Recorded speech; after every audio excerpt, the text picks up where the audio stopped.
So on my 30 before 30 list, I want to read 12 books in a year. And in 2020, I read 15. Put your PJs on and grab a bevy, cause it's Betty time and I'm Betty, your host for Vlogmas 2020.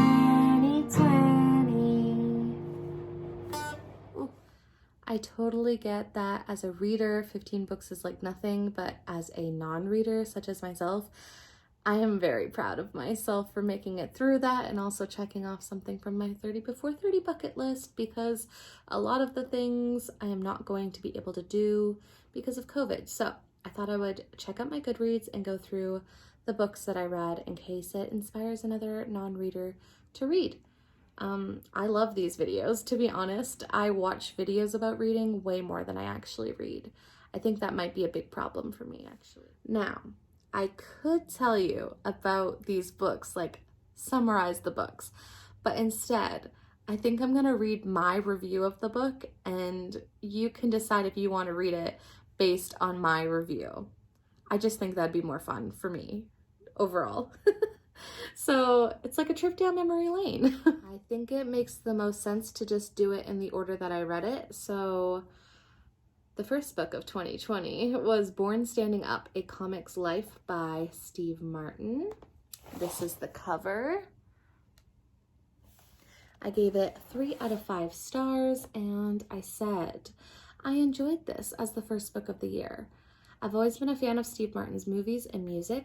I love the banjo, but I didn't know much about his past or how he got to where he is today. I have a much bigger appreciation for him overall now to see that he actually busted his ass to get to this level of success, and he formed a new kind of comedy that wasn't already being done.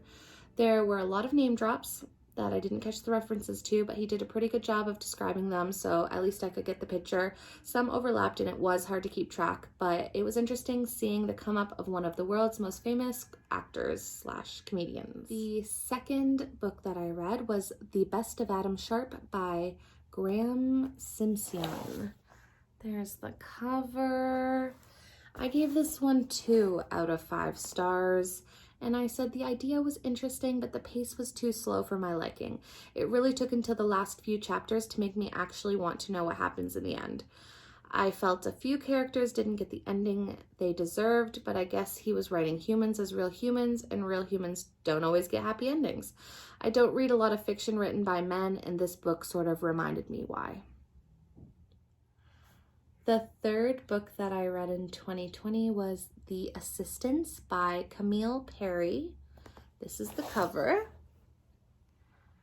And I gave this 5 out of 5 stars. I really enjoyed this read. I said, this is the best book I've read this year. Me reading 3 books, wow. It made me want to eat the rich. The storyline about an assistant doing so much work for little pay while a big boss gets billions for existing makes it easy to relate to, at least for me. She really just wanted to do the right thing and help herself and others, and if nobody had gotten into her business, I really think it could have totally went different. But I liked the girl gang aspect to it. I liked that it was about friendship as much as it was about love. I zoomed through it, which says a lot for me because I'm a slow-ass reader. The next book that I read was Ayoade on Top by Richard Ayoade. And if you know, you know. I love him. He's so cute. And I actually listened to this book, and that's the only reason I made it through it. I gave it 2 out of 5 stars. As much as I love the author, the subject just didn't keep my attention. I'm just not into movies, and I'll never watch the one this is written about / around, but it did make me feel as though I have already seen it with the way he described it all. My favorite parts were when he would take a side trail off about part of his past that related to the story. It would have been a nice hour-long podcast episode instead of an entire book. Lucky number 5 was The Gospel According to Drew Barrymore by Pippa Wright. This is the cover. I gave it 5 out of 5 stars, which I'm kind of surprised at looking back because, I don't know, I just didn't think I liked it that much, but apparently I did. Review. As much as I didn't like the ending, that's what I remember not liking, the entire build-up had me curious and intrigued, so I'm still giving it the whole 5 stars. I had myself covered. I loved and hated both the lead characters at times, but also related to them. Their friendship seemed so pure, and I love the incorporation of Drew Barrymore. I think some of the gospel was loose, but she was always showing up to show the girls what's really important. I liked how it would go back in time and then back to the present. I felt like it helped the book move along at a pace I could follow easily. Number 6 was A Polaroid Guy in a Snapchat World by David Spade, and I gave it 4 out of 5 stars. I listened to this one on Audible. I think it's only available on Audible, an Audible original. And I said, this book kept me interested the whole time. I've always loved his interviews on late night, and these stories made me feel like I was a friend he was talking to. I knew the names he dropped, which helped, and he made a lot of good points about how the times have changed. I will say it's more catered towards the male audience, but that makes sense because it's more his brand. Inside joke between me and Mr. Spade. Even though I disagreed with a few of his points, if it were longer, I would have kept reading.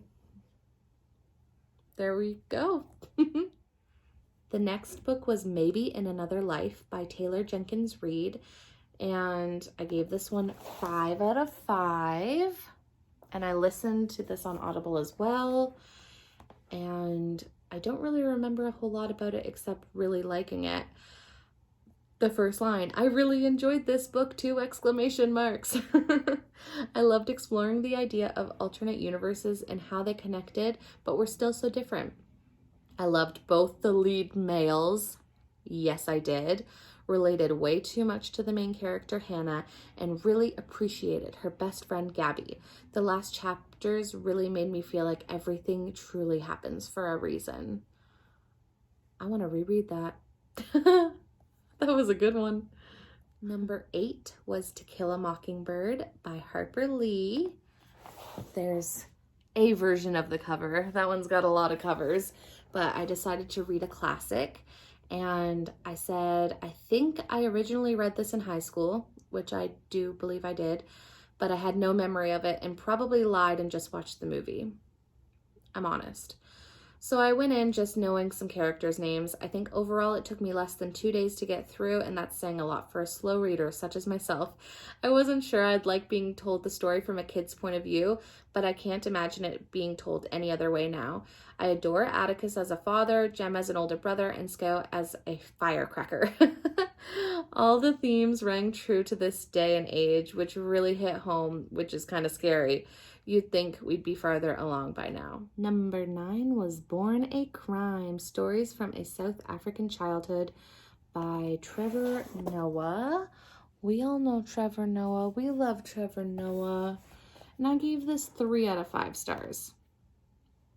Although I did enjoy seeing an inside view from a childhood in South Africa, I didn't find myself gravitating towards reading this due to the repetition in the stories. By the end, I felt like I was an expert on his life without having ever met him.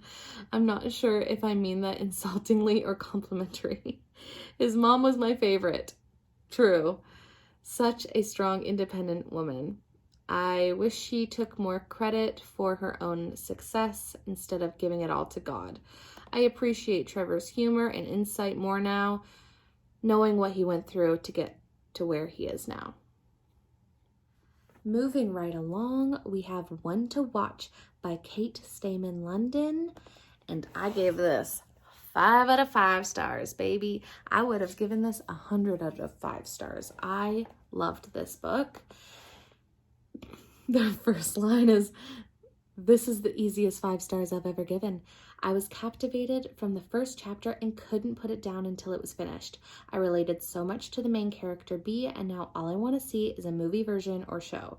I can't stop thinking about the men she met. Her whole journey and basically every storyline was important and meant so much to how the book ended. I'd recommend this to anyone in a heartbeat, especially my fellow plus-size beauties. I'm downloading every dating app as we speak." Number 11 was Talking as Fast as I Can from Gilmore Girls to Gilmore Girls and Everything in Between by Lauren Graham. And I love me some Lauren Graham, but I gave this 4 out of 5 stars. Her beautiful blue eyes. I have been wanting to read this book since it came out and finally got my hands on it. It's nice reading books by people whose voice you already know, but this was also good because not only did I read it in her voice, I read it as fast as she would have said it. So it didn't take long to get through, but I didn't feel like I missed any info.